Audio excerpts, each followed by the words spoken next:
السلام عليكم أحبابي، معكم سميرة سعد من قناة الأم مدرسة. النهاردة إن شاء الله هنعمل حاجة حلوة كده بورق الجلاش ب3 طرق. يلا بينا نصلي على النبي. اللهم صل على سيدنا محمد صلاة تحسن بها الأخلاق وتيسر بها الأرزاق وتدفع بها المشاق وتملأ بها الآفاق، وعلى آله وصحبه وسلم صلاة دائمة من يوم خلقت الدنيا إلى يوم الطلاق. يلا يا أحبابي، معانا كده لفة جلاش، هي عبارة عن نص كيلو. هنقطعها على 4 أجزاء. هناخد أول رول كده وهنطبقه على شكل مثلث بالمنظر ده، وبعد كده نقطعها بالسكينة. بصوا شكلها عامل ازاي. طبعا نكون محضرين جنبنا صينية ونحط فيها كل اللي احنا هنقطعوه.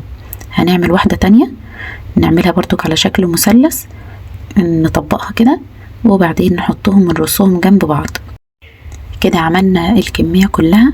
هنكون محضرين جنبنا سمنة سايحة ونبدأ نرشرش كده على ورق الجلاش، ونكون مسخنين الفرن بتاعنا وندخلها على فرن سخن.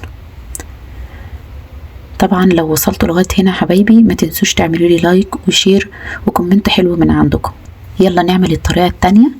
هناخد لفة كده من ورق الجلاش ونبدأ نفردها ونحط فيها المكسرات بتاعتنا، ونبدأ نعملها على شكل مثلث زي ما انتوا شايفين كده، ونعملها على ناحية اليمين وبعدها على ناحية الشمال، وبعدها على ناحية اليمين وبعدها على ناحية الشمال، وهكذا لغاية لما نخلص السمبوسة بتاعتنا.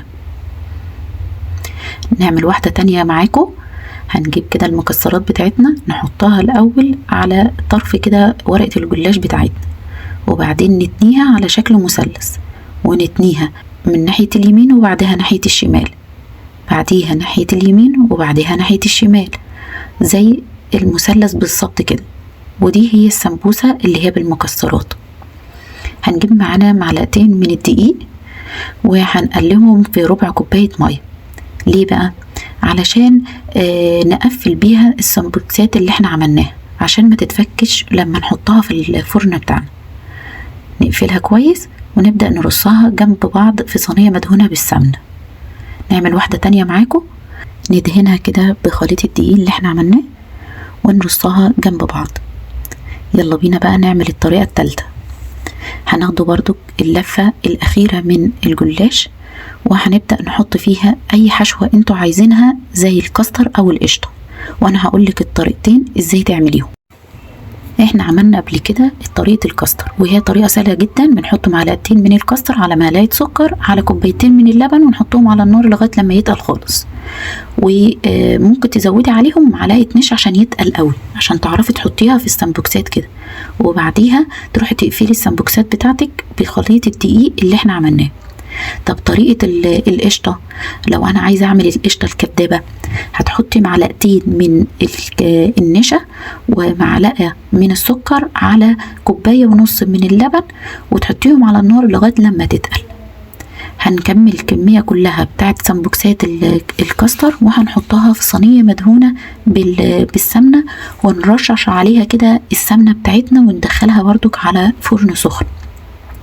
طبعا كل طريقة الكاستر وطريقة القشطة الكدابة انا هكتبها لك في صندوق الوصف عشان تبقى سهل عليكي. تعالوا بقى، طلعنا الجلاش بتاعنا المورق، هنبدأ بقى نحط عليه الشربات بتاعنا، ونسيبكم بقى كده مع الصوت الموسيقى ده.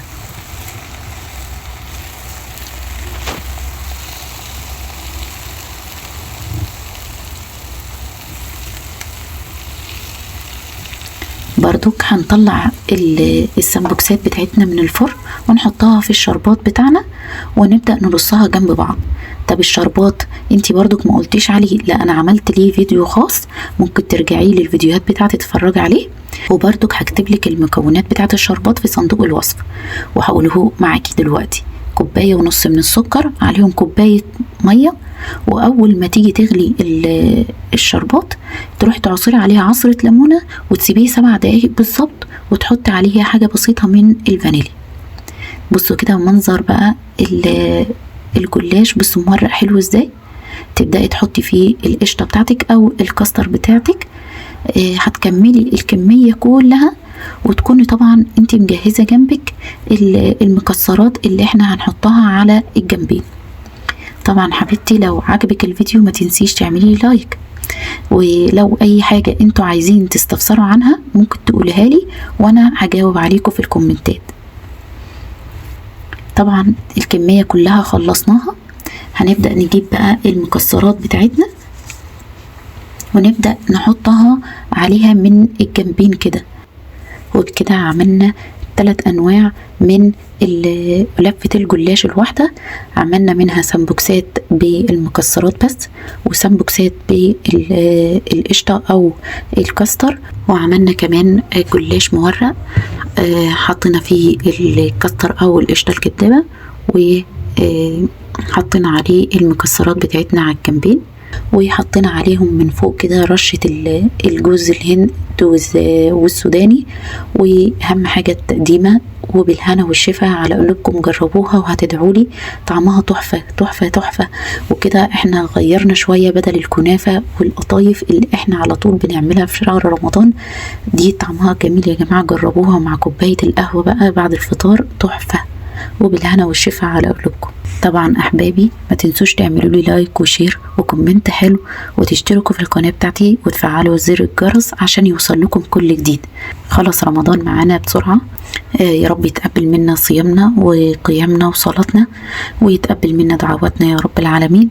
وكل سنة وانتم طيبين بمناسبة عيد الفطر. والسلام عليكم احبابي، الى اللقاء في فيديو جديد ان شاء الله. ومعاكم سميرة سعد. السلام عليكم.